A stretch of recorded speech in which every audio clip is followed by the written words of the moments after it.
Hello everyone, my name is Arnav Deshpande and I am 14 years old. I am from Sanskriti School, Pune. I am an avid reader, but I also have a liking for writing. Writing has been my passion since I was 6 years old. I have written small stories and poems since, and my parents have also shared them with my friends and family. The feedback that I received was very good and encouraging, and it inspired me to write an actual book. That was when I made my dream into a reality. My first book is Little Monsters Ran Away. This book has very well drawn illustrations, and as you can see, the children are pushing the monsters, which are actually germs, away by inculcating good hygiene habits. The poems have been written in a very easy to understand language for children who are aged between 3 to 8 years old. I have tried to put stories into a poetic manner in this book. Either parents can read the poems to the kids or they can read the book by themselves. Now that the book is published, I have received lots of feedback from many people. One of the most satisfying feedbacks I have received is about a 3-year-old who listened to these poems and the very next morning, when he got up to brush, he asked his parents, "Did the monsters run away?" Another feedback that I have received is that I have expressed the good old hygiene habits in this poem in a new and fun manner. My second book is Where Fear Prowls. I personally like the horror genre, although I can't watch a single horror movie through all the way with my eyes open. Stories are definitely a thrill. Where Fear Prowls is a collection of 13 scary tales about a mist that ensnares you, a psychopathic killer roaming the woods, and a gruesome cycle of fantasized death. According to the reviews, although the book was intended for 10 to 15-year-olds, adults are also liking the book and are living the scare. They also say that the book makes for a perfect Halloween gift, and you can also use the book for sleepovers, bonfire nights, or just to chill with your friends and family. These books are available on Amazon and do try them. As an author, I cannot ask for more. Looking forward to receiving your feedback. Happy reading. Hello everyone. I'm glad to present my book in the Pune International Literature Festival. I am Vishwajit Banerjee, the author of this book called Happy Mess. Mind you, it's not happiness, it's Happy Mess, published by Loxley Hall Publishing, one of the fastest growing publishing houses today in India, and represented by the Book Bakers, one of the premier literary agencies today in our country. This book, Happy Mess, has got a dozen humorous and satirical stories woven around everyday happenings. And the humorous elements in this book have been picked up from situations we are all too familiar with and hence likely to miss. So, what makes this book unique?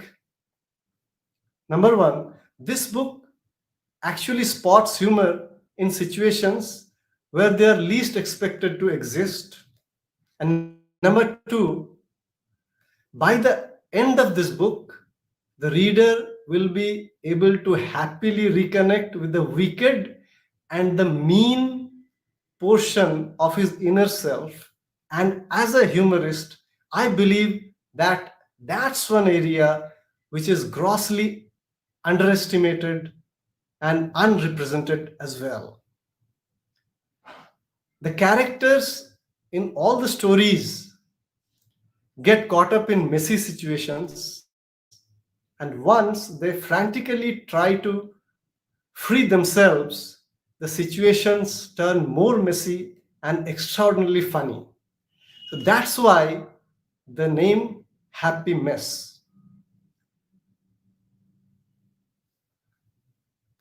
The book has got nice reviews, with one of the readers writing in to say that he has had lot of pain while reading this book. Mind you, pain in and around the stomach from laughing. So, my earnest request to you would be to go for this book, buy this book, read it, try not to laugh, and you will be happy to fail. This book is available in Amazon as a paperback and also in the Kindle versions. Bye. Hi, I'm Bhavna, author of the book Be Strong Always and in All Ways, and this book is a dream that I hold in my hand. This book is inspired from an autograph my father gave me a day before he left me forever. It had an important message that read, Be strong always and in all ways. Arise to an age when you can do the above for others too. As a father, he helped me achieve important milestones in my life by holding my hand, but the only regret being not for too long. He inculcated in me the habit of reading, the habit of writing, and helped me understand my growing body and the changes that I was undergoing. And I really value his presence in my life. And this book is an inspiration to every parent who wants to leave that everlasting impression in the journey, in the lives of their children. This book is a must read for every child so that they realize the importance of a parent's presence in their life. And this book is my dream that I'm sharing with you. And I hope you get inspired that every dream is possible to be achieved in this very life that you have. So value it. I would like to read out few lines from my book. The pandemic didn't come with a warning, or else I would have eaten my favorite meal one last time in my favorite restaurant, or perhaps would have got some extra packed for home. The pandemic didn't say your life will no longer be the same tomorrow, or else I would have met my loved ones one last time and given them a longer hug. The pandemic never knocked before striking, and I wasn't prepared. But then, sitting at home, I was able to reflect and realize this is how life has been all these years for me. It never gave me a moment to prepare, but gave me the strength to face it each day. It has illustrations by my daughter, who's just 10 years old. She understood my story and was eager to sketch important moments of my life. And that's my father taking me for an evening walk. I'm fortunate to have the support of Loxley Hall Publishing and the expert guidance from the Bookmakers team. They made my entire journey worth cherishing and gave me an impression that they care for my work even more than I do by giving it a beautiful form and ensuring that it is reaching out to people in the best possible way. My heartfelt gratitude for them. A special thank you to Suhail Mathur from the Bookmakers, who supported me throughout this journey, and I really value his tremendous support. This book has been a special experience for me, and I assure you that my story is going to be a unique experience for you as well, because this is a journey I have lived, I have experienced, and I did not give up no matter how difficult life was. So, my message to you as an author is be strong always and in all ways. Thank you. Hello, everyone. This is Abhishek Gupta, and I'm happy and elated to be speaking with you all today at the Pune International Literary Fest. And today, I want to introduce you all to my novel, Visions of a Summer Past.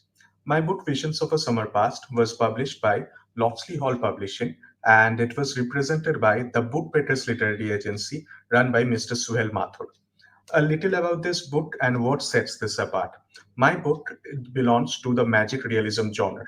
Now, as you all know, magic realism is a genre which is not much explored in Indian fiction writing. So, this sets this book apart, and this might interest you to know more about the story.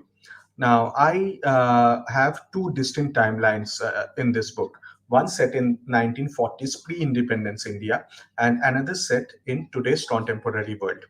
What happens is I have two protagonists in these two distinct eras, and Prafulla, my protagonist in the 1940s, he comes across a mysterious magical woman called Asmani Baby, who is a Wicca. And Asmani Bibi grants Prafulla with a power to foresee the future. Now, coming back to our times, my protagonist Rohit Sen, he is a software engineer in a multinational company.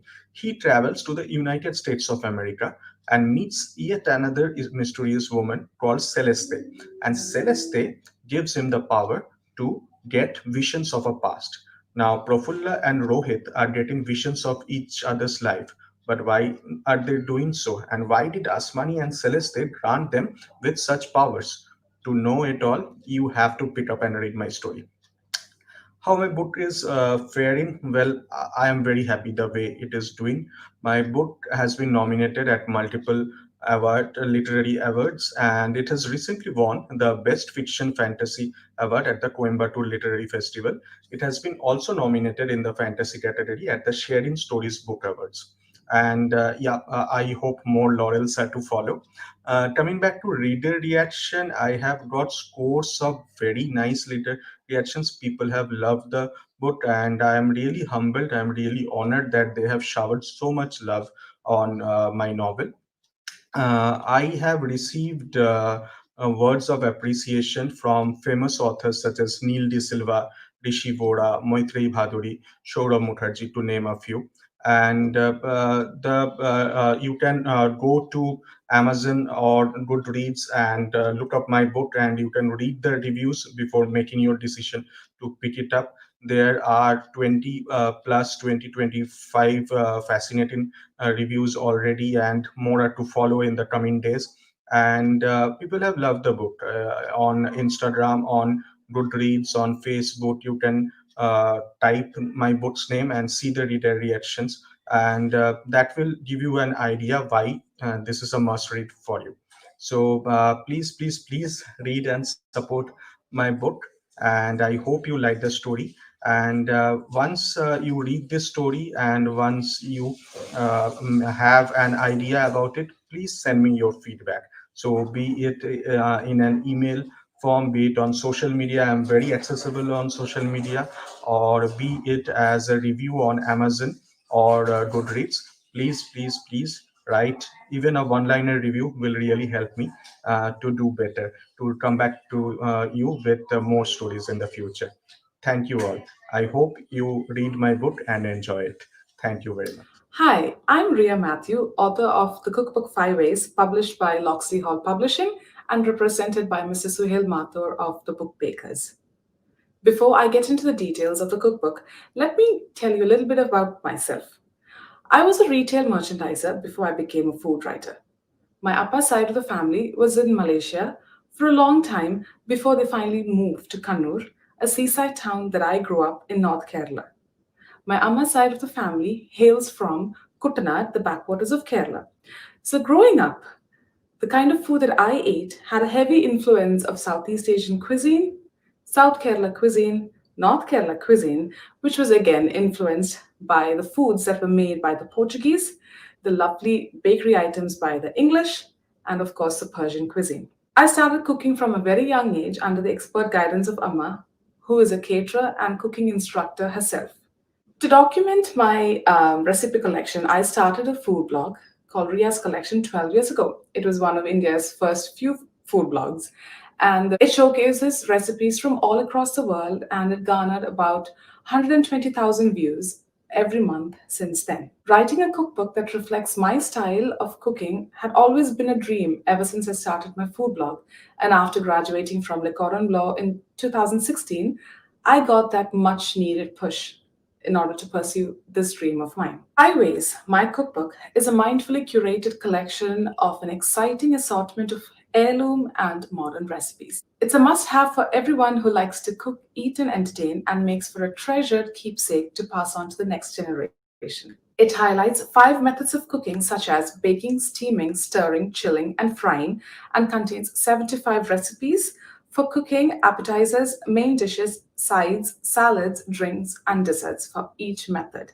The recipes are truly global, ranging from an American malted milk pie to an English lemon posset to a Portuguese serradura, Italian mushroom and eggplant lasagna to a Malaysian sekodok pisang to a Thai cucumber salad, egg omelette Manchurian, and my favorite Malabar kakaroti. In addition to offering the best recipe selection for home cooks, Five Ways also includes tips, tricks, and make ahead instructions for every recipe in the book.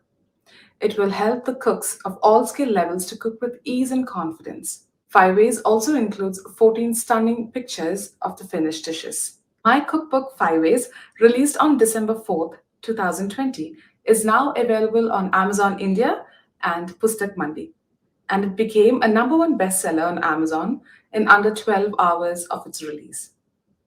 Thank you. Hello, everyone, and greetings to everybody at the Pune International Literature Festival. I'm Shifali Arora, the author of the book The Infinite Road, which was published by Loxley Hall Publishing this year. First of all, I would like to share something about my journey of getting published. I got in touch with the most popular literary agency of India, the Book Bakers. Mr. Suhail Mathur guided me through the entire publishing process, and it was amazing. When I got to know that my book has been accepted by Loxley Hall Publishing, I was thrilled because it was my dream to become a writer, and here it is in my hands. The book has also given me immense love from the readers, so I am really thankful to the Book Bakers team and Loxley Hall Publishing team for making this possible. Now, I would like to tell you a little about this book. The book is about a girl, Alunkrita, who is the protagonist of the story. She finds a little girl on the streets of Chandigarh who has been abandoned by her parents. Now, the girl is physically disabled. So, when Alunkrita decides to give her a bright future, how would that be possible? She gets entangled in the predicaments of her own life. While she falls in love with her new neighbor, Siddharth, her ex Parth comes back in her life to help her build her startup. In the midst of all these choices, whom would she go for? How would Anokhi's future ever see the light of the dawn? This book will give you a lot of messages. The first message is to understand the emotions of underprivileged people. So, we might just completely ignore people like Anokhi in our real life, but the book will give you the perspective of that little underprivileged girl. It is a quick and light read.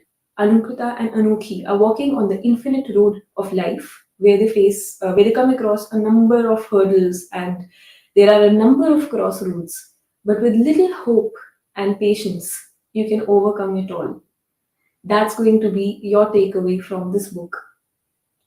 The book is available on Amazon and Pustak Reads, and it has got immense love from the readers. It also won the Best Debutant Fiction Award in the Indian Literary Awards 2020, and I also won the Most Promising Author Award in the Coimbatore Literary Awards 2020. So grab your copy of The Infinite Road, which is available on Amazon and Pustak Reads. And I am again thankful to the Book Bakers team and Loxley Hall Publishing team for making this possible. Thank you so much. Hi, everybody. I hope all of you are doing well during these troubled, challenging times. In fact, that gives us more a reason to read more, explore more. And in this context, I'm here to present my book. This is my debut novel, Daily Bites Nostalgia from the 90s. And of course, I'm its author, Amulya Gregershi. But before I introduce this book to you and tell you more about this, let me once again thank and acknowledge those people who have made it possible. that I'm holding this book in my hand and facing all of you. First of all, Suhail Mathur, whom I call the rock star of publishing. He, along with his celebrated team, the book bakers, have made it possible for me. And of course, the picture is not complete without a fond mention of my publisher, that is Loxley Hall Publishing LLP. So, what's so special about this book? Any author would find his book to be special, but still, there are certain things which I think stand this book out. The first is it's based in the most defining decade, according to me, in independent India, that is the 90s. Uh, those were turbulent times, changing times. There was anti-Mandal agitation, there was Ram Mandir movement, there were economic reforms. Against that backdrop, the city that witnesses the most, Delhi, especially the university, is based during those times. So all the characters you'll find there, you'll find them to be real, despite them being fictitious. And plus, it's written by someone who has seen it, done it. So it's a first-hand account of what happened during those years. What were the challenges for the youth? What did they want? It's a story about heartbreaks, about dreams getting broken. Still, there is a lot of optimism, of hope, of looking forward. And I'm sure that when you read this book, the first two words that will come to your mind will be nostalgia revisited. These two words I frequently use when I talk about this book. And I'm also sure that this will bring about a lot of cheer for you and quite a few tears as well, as I believe that anything cannot be real if it's not a combination of cheer as well as tears. So I request you to patronize this book, to have this book as part of your collection, and especially so when I tell you that it's a really a youthful book, a book that will straight uh, hit your heart by a slightly overgrown young person who still feel young, and I felt really young while writing this book. So I'm sure that as it is written from my heart, it will definitely appeal to your hearts, to your conscience, and you like this book. So please go for this book, promote it, patronize it, read it. Thank you. Hi, I'm Shaurya. I am the author of End of the Rope, which was published last year by Loxley Hall and was represented by the Bookpickers. End of the Rope is a psychological thriller novella, which flows in the form of conversation between the two central protagonists, Advana Naidu, who is a 70-year-old widow, and Daishna Sen, who is a 30-something-year-old. It is on Advana's request, an invitation that Daishna is visiting Advana because the older woman wants Daishna to work as a caretaker. So it is through this conversation that you get to realize what the story is all about. You get to realize that there's a lot more at stake here than just meets the eye. You learn about the two characters. You learn about their insecurities, the kind of pretenses that they're housing. You get to realize that there's much more than meets the eye, and towards the end you realize you learn about that one thing that really binds the two women together and what is the central agenda of this conversation. um, the idea for the story really stemmed from something that was much smaller. Like, it was just a seed of an idea. I remember I was sitting in a cafe, it was years back, and I saw these two women who were conversing with each other. They seemed like two women who had met up after a long time. Understandably, I don't know what they were talking about, but that somehow struck a chord with me. It sort of clicked an idea in my head, and I just thought about why not write a story which features two women who are having a conversation, and then the entire story would reveal itself through that conversation. So with that one seed of an idea, I started and I just ran with it. I added more characters into the story. I added more settings into the story, and then eventually it ended up being what it is right now. And I'm really proud of this achievement, and I couldn't be more grateful to the entire team at the Bookmakers and Loxley Hall. During the lockdown, it did seem like, with respect to with respect to marketing of the book, it did seem like the sales of the book would be affected. But then it was during this time when I got to be a part of some very illustrious literature fests. The most notable of which was the Bookmakers Online Lit Fest, and also a session that I did for the Ayaskala Literary Magazine, of whom I'm currently the editor of. These platforms were a terrific opportunity that allowed me to market my book, to put myself out there. Um, in closing, I just like to say that I hope that whoever picks up the book and decides to invest their time and money into it, I really hope that you like the book as much as I liked writing it. Thank you.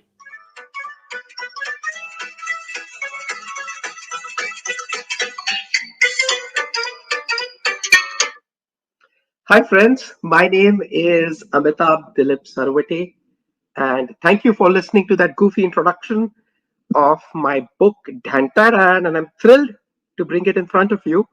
Humorously Yours, Tales from a Gymkhana collection of 11 hilarious short stories. And to convince you that you should go get the book and have a jolly time, I thought I would, dabble with a little bit of poetry and see if that works as a sales pitch for you guys. So here goes. If it's a loud laugh you seek, characters strong and meek, a bungling elephant, a Tagore loving crook, then please buy my book. Sights and sounds of the city, a Woodhouseian character with an Indian touch. Stop. No further I say you look. Just go buy my book. And many a tale you will share from its merry pages. Fun for one, fun for all. Oh, what fun for all ages. Splashes and marriages, cows and elephants. Did I say a Tagore loving crook? Then please buy my book. Then please buy my book. So as I suggested in that poem,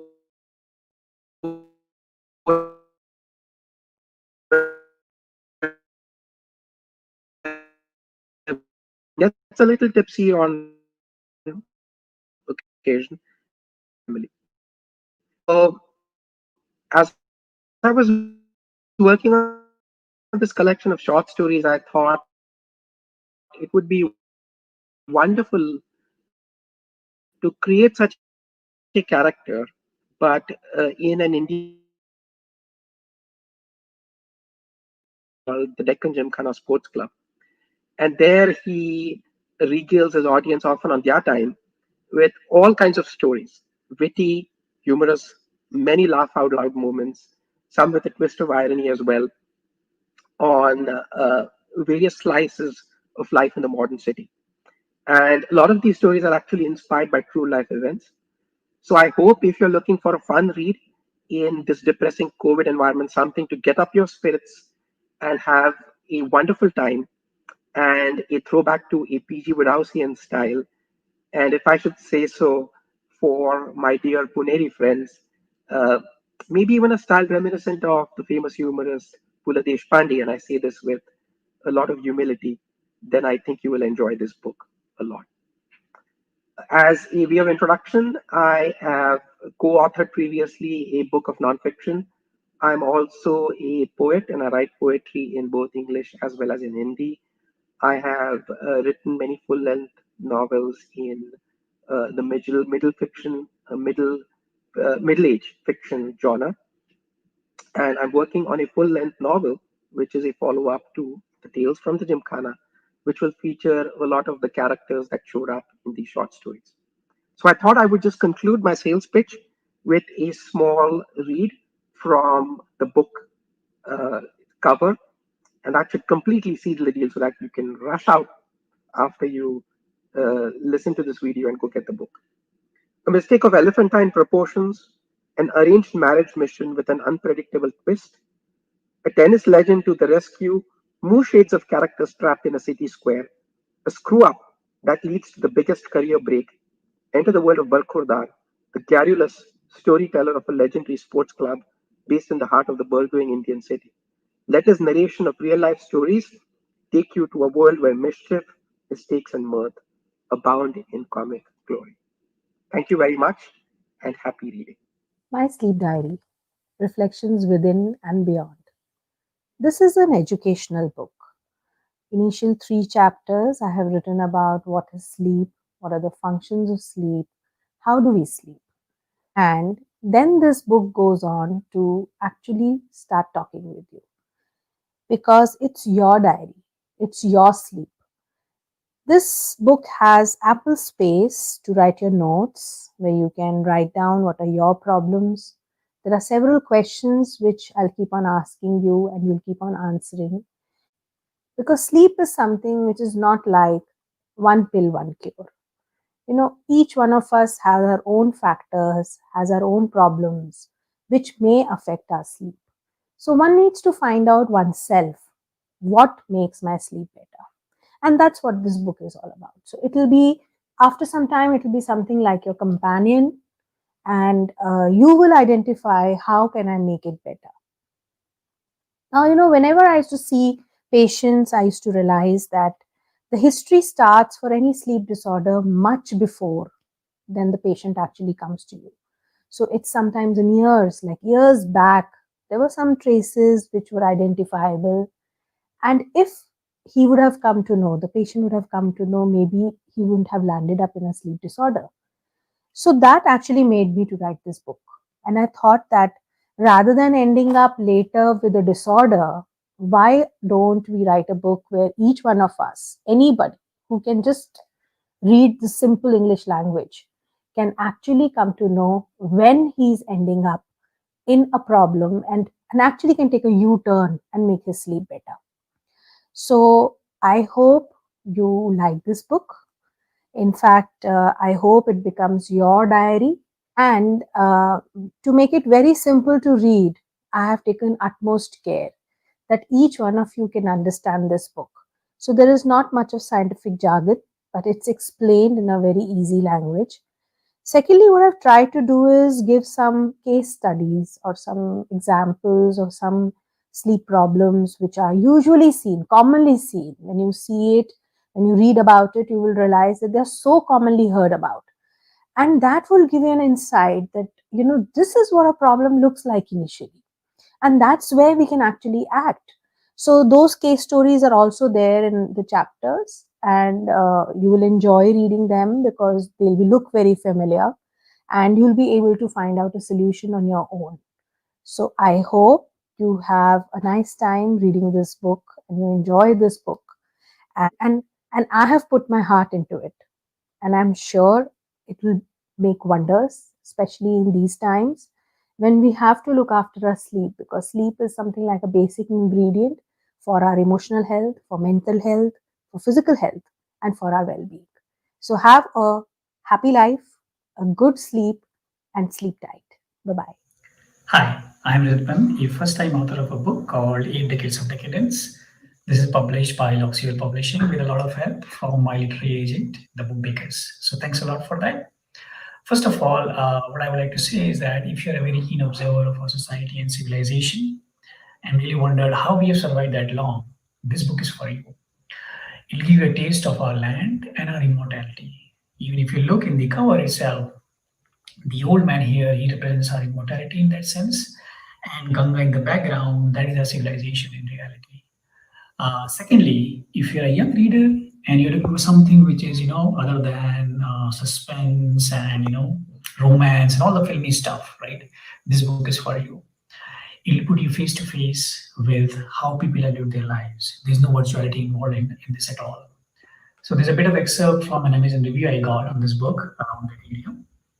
And it says that this book is basically a child's view, which is turned sideways and not really upside down in that sense, so not dramatic. But life must go on, and because people are complicated, and the reality is hidden from most of us. So just an idea around how close this could be to the reality of life. Thirdly, if you have heard or seen too much of caste system in the Muslim divide, and maybe you have lived through the Mandir and the Mandal era of the 80s and 90s, this book will take you back and retell you everything, but with a very, very different lens. Lastly, and most importantly from my angle, right, this is for pure literature lovers. So if you have liked, V.S. Naipaul, for example, the Vikram Seths and the Rashtis, but somehow have differed how India is portrayed in the West. Try this book. It is a portrayal of India and the West itself, right, for the Indian readers, right, primarily. And this is not what West is really interested to read us about or would have liked to know us about. Uh, because this is primarily through the lens of the characters of the book. All the characters of this book are basically born in a free India and they have no baggage of the current past at all. So that will give you a fresh perspective about our civilization from us with a lens that we don't really care about how West thinks about it all, about us. The last thing around the language of it is that I have tried my best to give a taste of very pure and easy to read literature, right? And it's a very Indian touch. Uh, so I have a bit of less regard for grammar in that sense and a bit of less regard for purity, but please pardon me for it. So there's 6-page glossary of all the Hindi terms I have used in this book. So just give you a glimpse of it. But I hope you like this book for the originality of its style and more of pure literature rather than language. Thanks a lot. Dhanyawad. The novel Cops in a Quagmire is a crime fiction thriller, and it gives the reader a never seen before up close and personal look at the dark world of cops and criminals. The story is about Pankaj Kumar, who has had barely had time to settle in his new role as the Superintendent of Police Samudrapur, when a series of well-planned jewelry heists take place across the state of Paschim Maharashtra. A special squad is then constituted under Pankaj, and it not only manages to crack the cases in record time, but also goes about tracking the band of criminals like bloodhounds, catching them one by one. But even as the squad celebrates its achievements, trouble is brewing just round the corner. An informant, a woman with connections, dies under mysterious circumstances, and now the cops from the special squad find themselves answerable to the law. What happens when the tables are turned? Can the police run as fast as they can chase? Grit, determination, brains, power, and a bit of luck too. The cops need a combination of all of these to escape their predicament unscathed. But will they manage to find these hard to come by ingredients? Or will they land up behind bars with the very criminals they themselves had once apprehended? This is the basic storyline of my novel. uh, about what inspired me to write this book. Well, it was in June 2013 that I had a back injury and had to undergo surgery and was bedridden for a long time. It was then that I had been to a library in Pune, the Pune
reason that it has been written by me, a serving police officer, and it's a police story.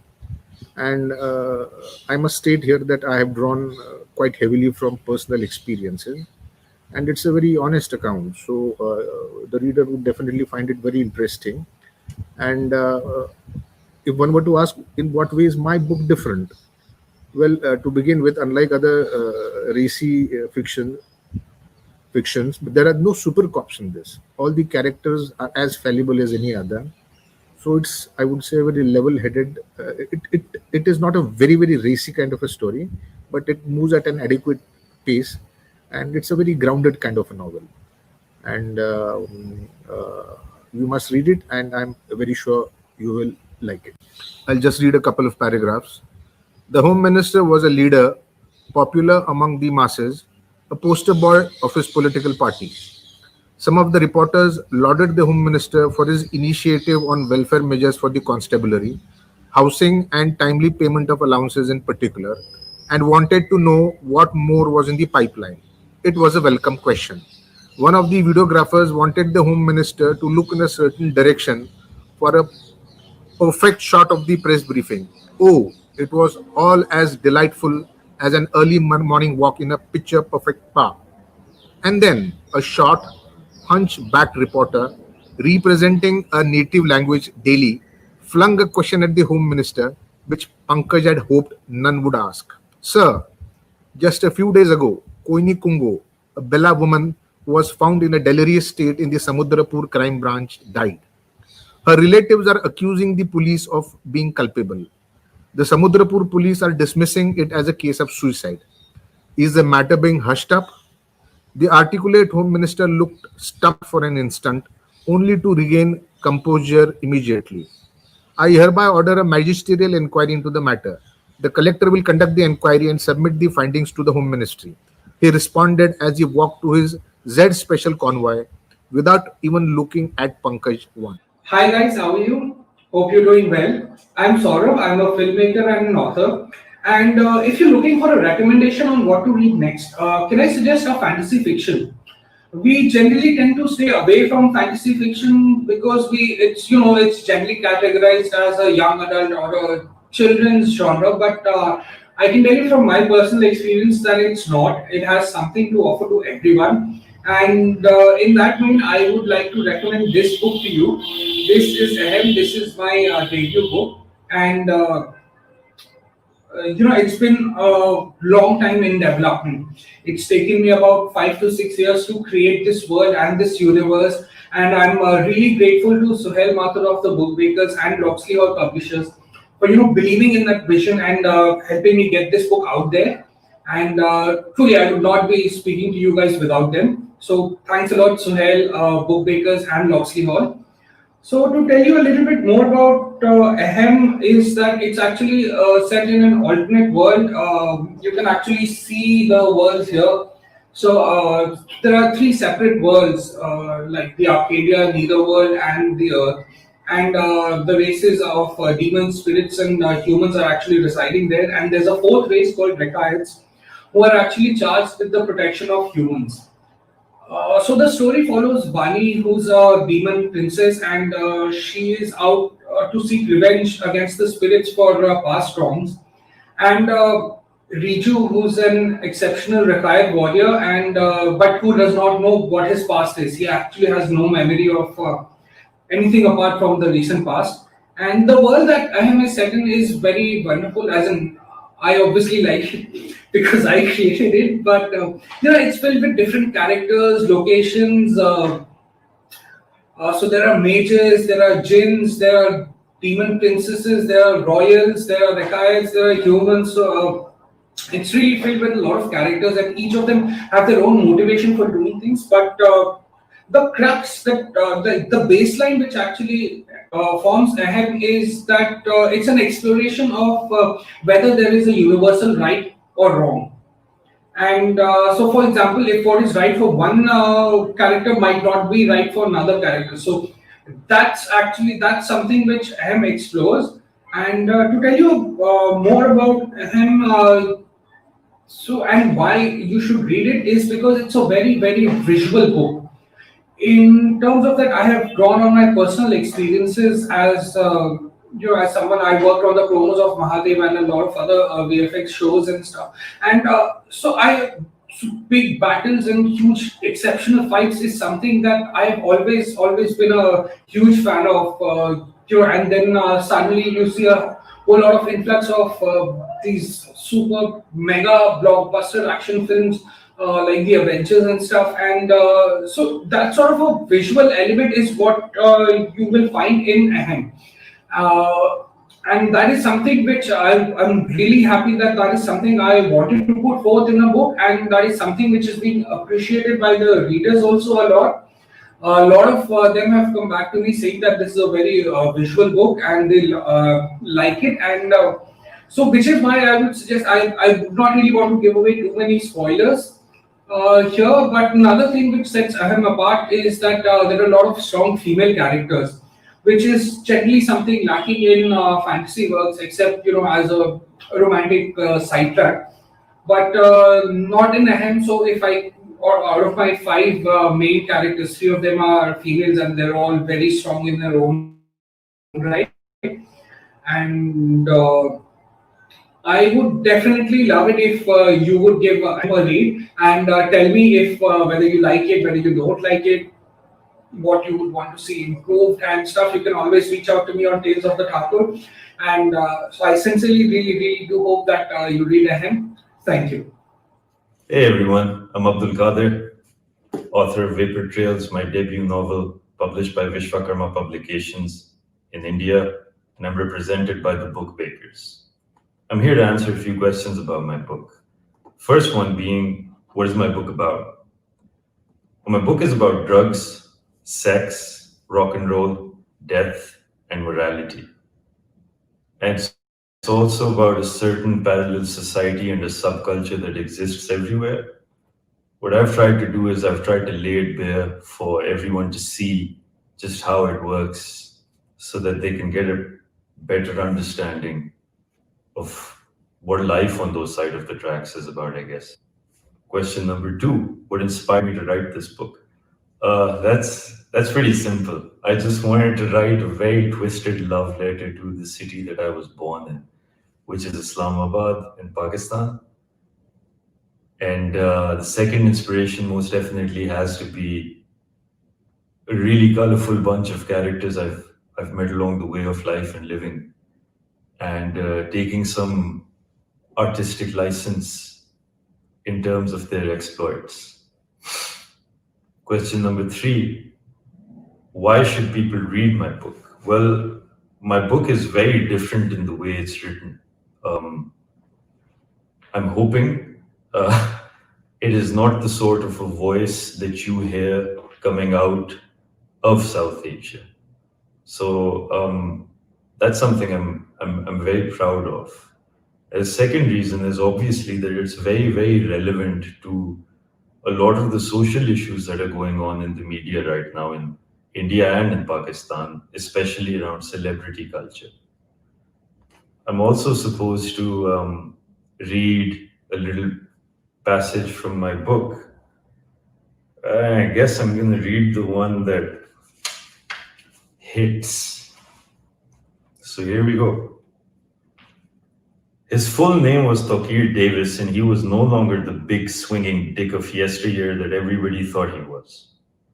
Tokir Davis had become increasingly insecure as time had gone by, as the tolerance for minorities had gradually dissipated from the tapestry of urban life, overcome and encouraged by more fundamentalist thinking that one votes in secured constituencies. Religion was a major force in Pakistan, and the first to feel the effects of Islam unhinged were often the Christians. It didn't matter. There was no differentiator. They were all scum. They were the niggers condemned to picking cotton from the fields. They were the Jews working the camps. They were not permitted to dream beyond the ceiling they had been ascribed, living as they did, with the full realization that they would never truly achieve. The rare few that did make it out did so by overcoming the toughest of odds, still marginalized, swimming constantly in a sea of social exclusion.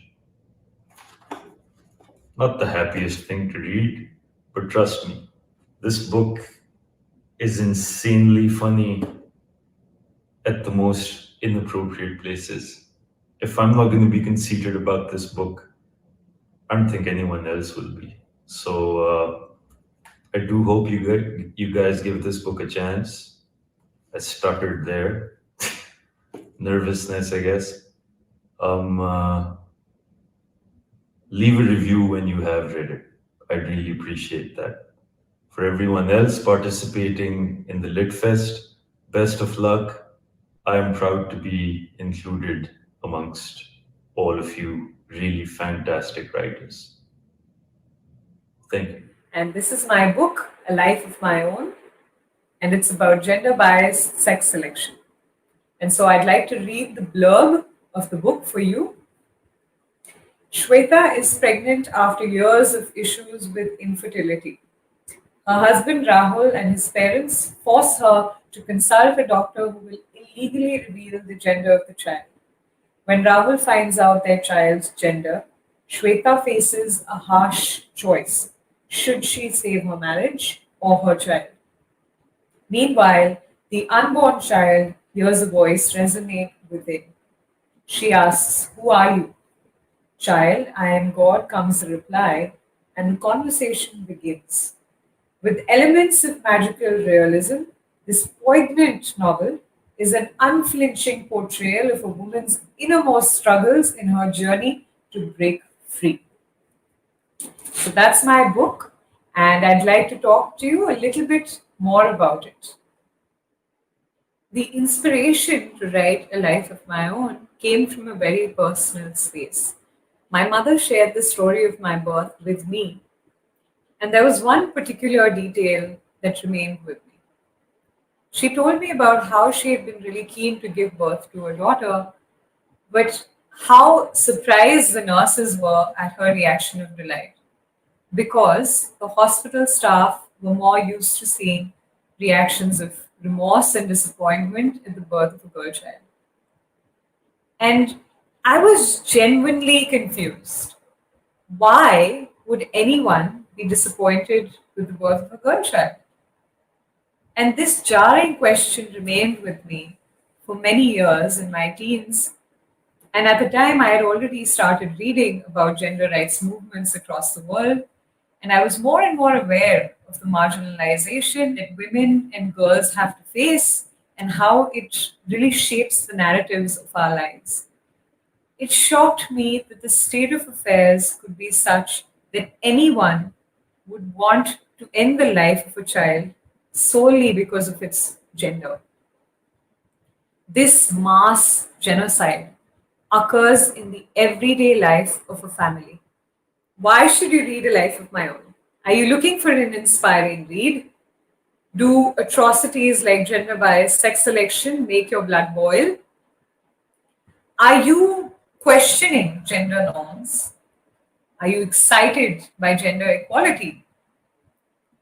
Are you looking for a book which portrays gender issues in a sensitive manner without sensationalizing it?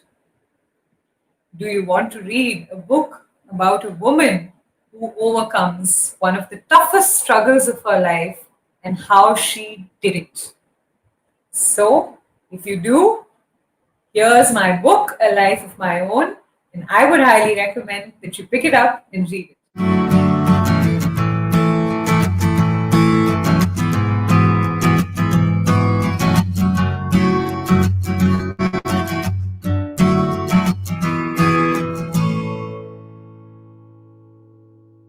Hi, my name is Rajni Latish. I am the author of the book Sitana, which is published by Locksley Hall Publishing House and represented by the Bookmakers Literary Agency. Sitana is a story of an educated Indian middle-class woman, Sita Lakshmi, who suffers in the hands of patriarchy after she crosses the threshold of marriage. She is constantly beaten down by hypocrisy and misogyny for the next 12 years of her married life. Sitana draws parallels between the lives of Sita from Ramayana and Sita from today's times. The book shows how deeply ingrained and conditioned are prejudices stacked against women. It takes a fresh diversion from the prim, proper, and perfect image of women and shows women in her most honest, raw, and vulnerable form. People are loving the book for it is not only bold, honest, and blatant, but it is also a perfect whodunit crime thriller. Thank